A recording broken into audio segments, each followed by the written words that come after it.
Live your best life. Welcome to the Power Podcast. Our mission is to share all things health, fitness, and wellness. I'm your host, Renee, and I want to empower you to become the best version of yourself.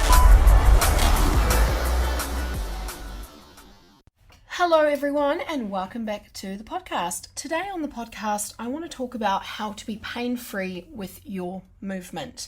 This is something I get commonly asked because a lot of people do suffer with a lot of lower back pain, shoulder pain, niggles and aches all throughout their body. And there are reasons why this is happening. One of the reasons might be that you don't really exercise, you don't really move your body enough, and you're quite sedentary. Now, when you're quite sedentary, often you'll probably find that your posture is not the greatest, your shoulders probably roll forward, you're probably sitting slunched over a computer. There could be quite a number of things happening to the posture as you are sitting all day. Now, if you're not moving enough throughout the day and you're quite sedentary, and look, I know sometimes we can't help this, but there are definitely ways we can implement more movement into our day.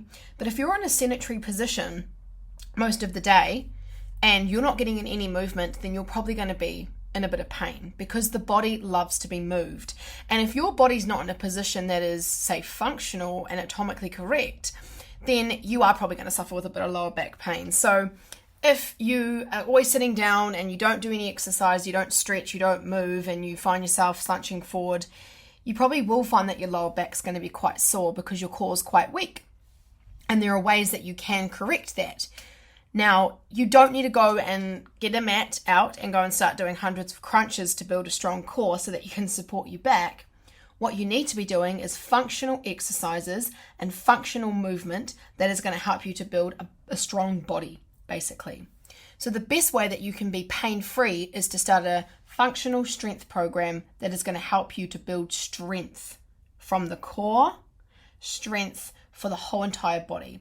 And the best way to build strength is by doing bodyweight exercises or exercises where you add weights or functional exercises in the gym, for example, with a few machines, pin-loaded machines that are actually functional. There's a whole lot of exercise machines in the gym that I would consider a waste of space and a waste of time, such as the leg extension, the one where you throw your knee up and you try and tense your quad as hard as you can. I don't particularly think that's a great exercise for the knee joints. I think there are some other exercises in the gym like the assisted chest press where it's great if you haven't got a trainer or a coach showing you what to do. But if you can learn to do a bench press on the bench without having to rely on that machine to help you get the weight up, you're essentially going to build a stronger body. So my philosophy is be the machine, don't need the machine. And you're going to build a stronger, more functional body that is going to be ultimately pain-free. Well, as pain-free as we possibly can be. There's, you can be fit, strong, healthy, and you can still get niggles and pains and aches. And that's just how it is. But to overcome these pains and these niggles, you can do something about that. Now, rather than popping a Nurofen or going to the doctor and going, oh, I've got a sore back, and they just give you some Panadol and some ibuprofen, instead of just masking it, and instead of just putting a Band-Aid over the sore, how about you actually get to the root cause and do something about it? Do something about these aches and pains, take action, and do something about making your body stronger and physically more capable. By doing that, you're going to be pain-free, as pain-free as possible. And the reason why I'm such a huge believer in this is because I personally have had a great experience with exercise, and I have seen my clients have a great experience with exercise. My experience personally with exercise is that I have used exercise throughout all my pregnancies, and I've had fantastic pregnancies. I've had your normal aches and pains, yes, but I've always overcome them really quickly because I have built some great muscle mass and I've built a very strong body that has muscle mass. I've got a lot of skeletal muscle mass. My body is strong. When I'm sitting down at the desk for periods of time getting lots of work done, I quite often don't get achy because I focus on my posture. And the reason I'm more aware of my posture and why I make sure I am aware of it is because I strength train in the gym. And the exercises that I do in the gym, I make sure are going to benefit me in my everyday life as well. So all of the exercises that I do are functional. They make me feel good. And some of them are quite skilled lifts as well. But what they also do is they help me in my everyday life. And that's what I want for you as well. I want you to be doing exercises that are actually going to benefit you for your everyday life. Now, some people have a lot of pain when they exercise. They experience a lot of aches and a lot of pains, and they're almost too scared to exercise. And I don't blame you, because there is a lot of people in the gym that are very intimidating. A lot of coaches and trainers getting their clients to do silly exercises like kettlebell swings or heavy shoulder press when they've never exercised in their life, getting them to do lots of sit-ups in the gym and lots of bicycle crunches, and getting them to do these crazy strenuous exercises that are probably not going to benefit them. And if they're seeing, other people being trained by these people and them doing that, it's no wonder they're put off, and it's no wonder they're almost a little bit too intimidated, too scared to want to do anything for themselves. So when you're exercising, you need to make sure it's functional. And you need to make sure that you see someone who is a professional and they look like they know what they're doing, or you've seen what they've done with their clients and it looks functional and there's nothing silly being performed. Exercise does not need to be high intensity interval training every single session. You can do a HIIT session once a week if you love it. You can do it twice a week if you love it. If you hate it, then find something else to do. My core rule, this is what I honestly recommend, and this is my opinion, that everyone should be doing at least 1 to 2 strength sessions a week. Because strength training is like the backbone to everything you do. It's going to help you perform better. It's going to help you to move better. So if you're strength training regular, and say you're a boxer, or you love running, or you love walking, well, in order to do better at that sport or better at that hobby, strength training is going to help you do that. And strength training is going to help you to do that pain-free as well.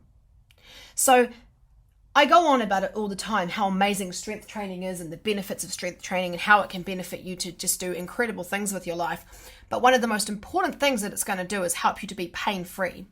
I worked with this client for 5 years, and when we first started, his back was so tight. He was hunched forward and he was uncomfortable. He was going to be a bit of work, and he knew that, and we both knew that, but he decided to dedicate himself to some sessions, and he did 2 to 3 sessions every single week, strength training. He showed up every week without fail, unless they were away on holiday.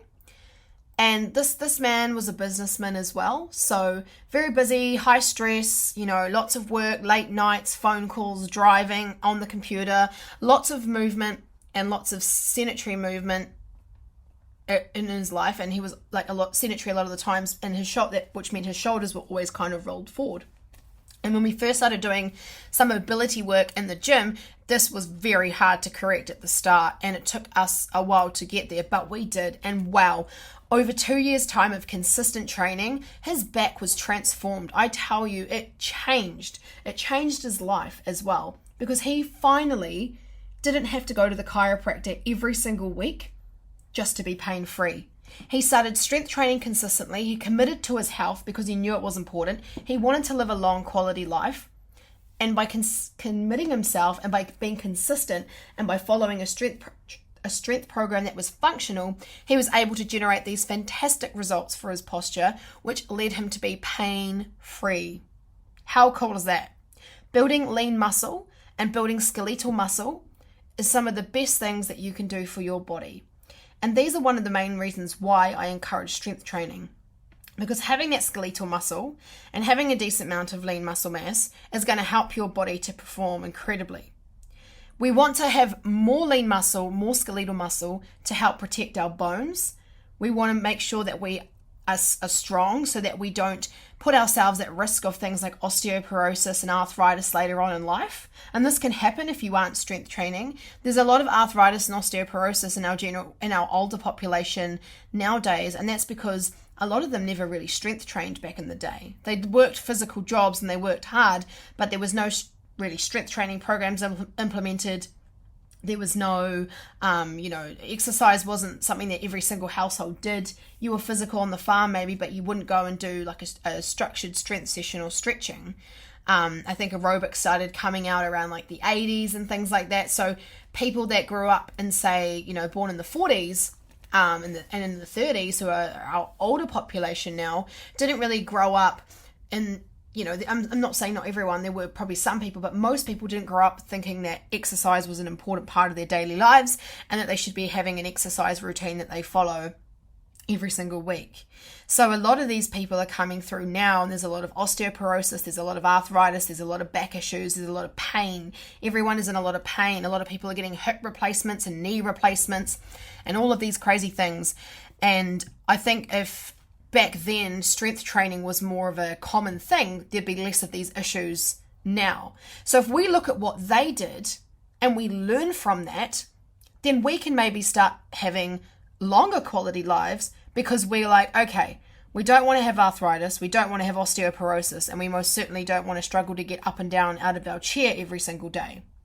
We don't want to be able to, we want to be able to walk around. We still want to be mowing the lawns at 80. We want to be, running up and down the stairs with energy at 80.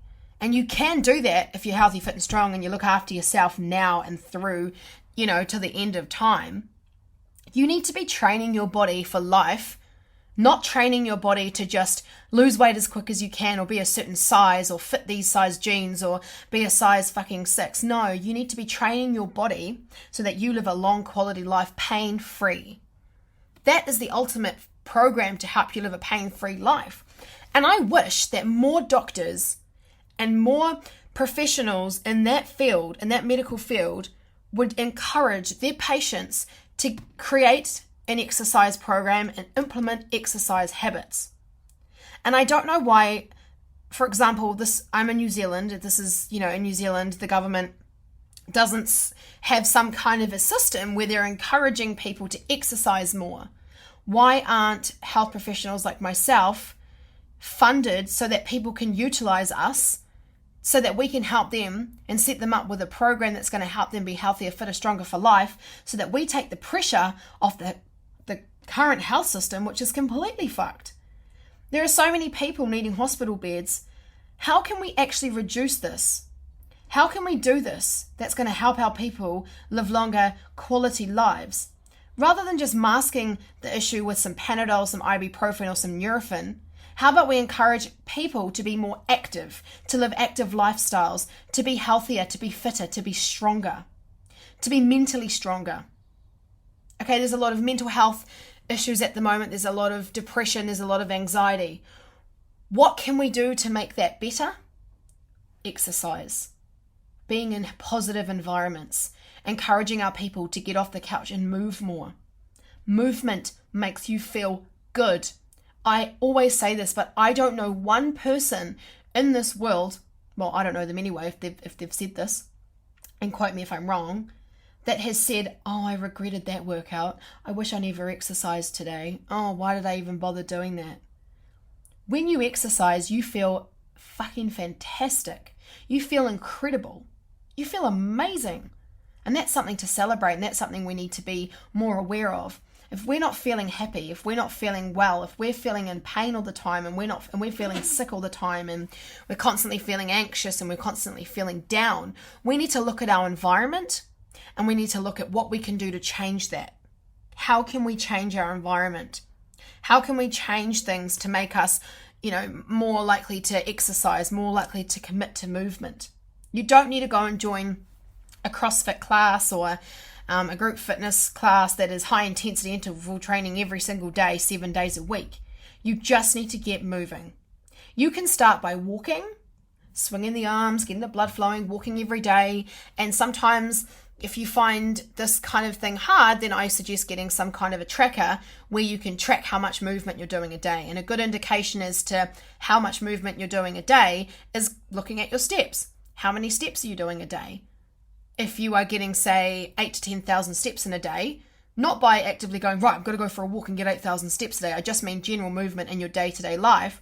That's a good indication that you are moving a great amount throughout your day. Movement doesn't have to just be a gym. Movement can be your gardening. Movement can be mowing the lawns. Movement can be picking fruit. Movement can be running around playing soccer with friends. Movement can be in many shapes and sizes. Whatever you do for movement, As long as you enjoy it, it's up to you. But what's really, really important is that you implement a strength training program in between all that, because the strength training is the backbone to everything you do in life. And that's what's going to help you to build a strong body that is pain-free. Honestly, I cannot stress it enough.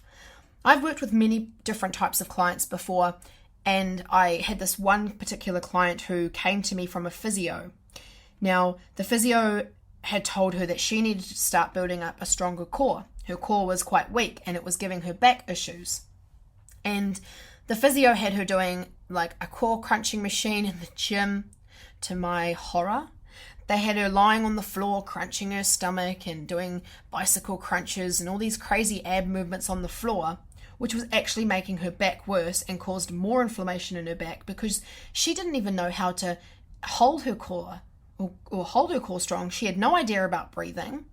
So when I actually explained to her, first of all, how to breathe, we learned about breathing first, and then we did a lot more exercises in the anatomical position where she was upright, and then also doing exercises where it was more functional. So say, for example, like a seated cable row or a closed grip lat pull down, pull-ups, things like that, getting her to do more functional movements.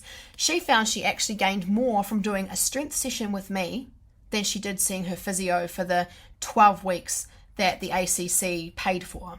ACC in New Zealand is this provider for care. So if you injure yourself, for example, you can get subsidized chiropractor or osteo or physio sessions through ACC, and you pay a lot less than you would if you weren't, say, hurt yourself at work or whatever. I don't know, other countries might have other providers, or you may do it through insurance, however you do it, but we have this system called ACC. ACC doesn't cover personal trainers like myself. ACC is very much mainstream government. So if you injure yourself, you'll go to a physio, and if you go to a good physio, and there are a lot of good physios out there, they'll help you with some mobility work. But then what are you going to do after that? What's your action to stop you from ending up in that situation in the first place? Well, that's where I bring in my point about why I think, every country should have a system for health and fitness and movement. So help people prevent themselves getting injured. And I know a lot of this is to do with politics and money, because you think about how much money those pharmaceutical companies rake in a year, a month, a day even. So I want to encourage people as best I can to stop relying on the Panadol, on the ibuprofen, on the Nurofen, and start taking action as to how you can actually build a stronger body that is going to perform for you and work for you, not against you. And that is by strength training. Strength training. And then as you get better with your strength training, and just a side note, strength training doesn't have to just be heavy deadlifts and barbell squats. Yes, those things are amazing, and they're definitely a skill that you learn over time, especially when you work with a coach. Strength training can literally start with bodyweight squats, push-ups on your knees, or even push-ups on the wall. Doing any kind of resistance is a form of strength training, and you just have to start somewhere. Start from the basics. Like I said, start with your push-ups, start with your squats, start with your lunges. Start with your stepping up onto a platform and stepping down onto a platform. Start with your own body and start with the basics. Then as you start to get stronger, add some weight. Add some weight to make it a little bit harder for yourself. The thing is with exercises, it doesn't get easier, you just get better at it. So the more you do it, the better you get, the stronger you're going to be, the more muscle you're going to have. And if you do injure yourself, well, you do have to take a break. Because of that muscle that you have, you're going to recover a lot quicker. And don't ever use the excuse, oh, well, if I injure myself, it's going to be really hard to get back into. No, it won't be, because you'll know how amazing strength training makes you feel, and you'll know how incredible the benefits are when you are consistent with it.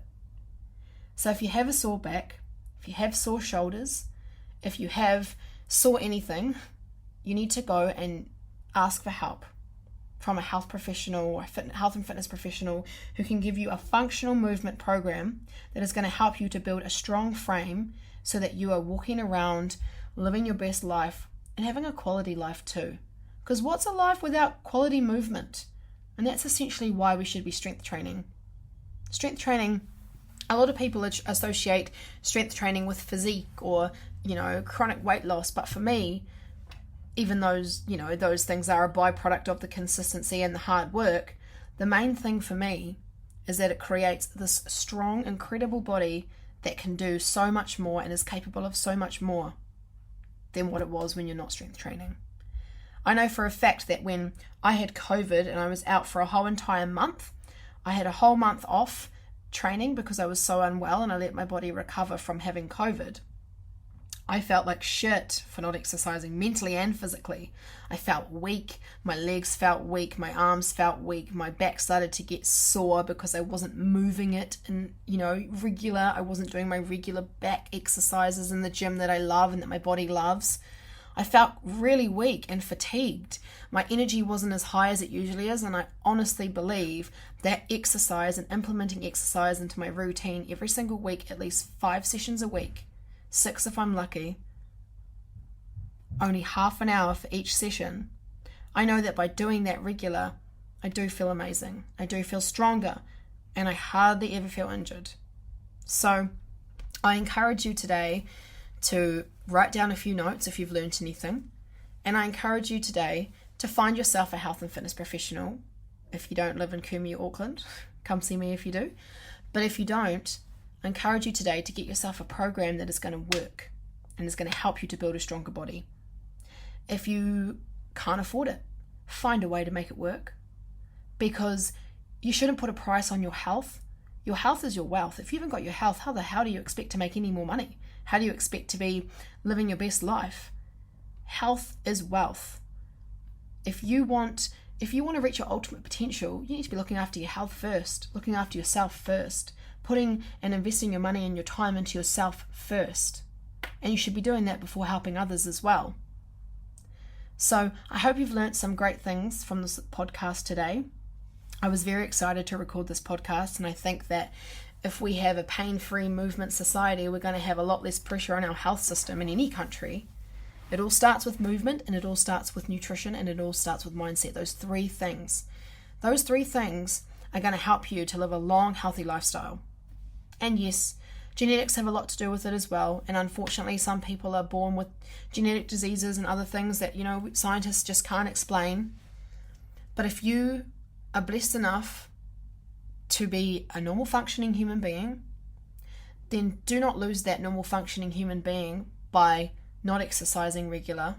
And by exercising regular, I don't mean 7 crazy HIIT sessions a week. I just mean strength training and general movement and moving daily and keeping active. Don't let your body go to waste. There are people that are sitting in wheelchairs right now that wish they had the ability to walk around like you do. And sometimes I think we need to hear that. Sometimes I think we need to hear the harsh truth of what it really is. And that is that we are bloody lucky that we can move, and we are bloody lucky that we have the ability to exercise, and we should stop making excuses and start taking action immediately so that we are looking after ourselves and our health. Because I don't know about you, but I want to be around for a very long time. And in order to do that, I need to make sure I'm looking after myself and making sure that I'm looking after myself first. Because always remember that saying, health is wealth. I hope you have a great rest of your day, morning, evening, whenever it is that you're listening to this potty, and I look forward to having you listen to the next one. Thanks for listening to the Power Podcast. I hope you can take something valuable away to implement in your own life. Be sure to tune in to our next episode soon, and if you need further help, check out ptwithrenee.com. You'll find loads more information on nutrition, fitness, and lifestyle tips. Live your best life, and we'll chat soon.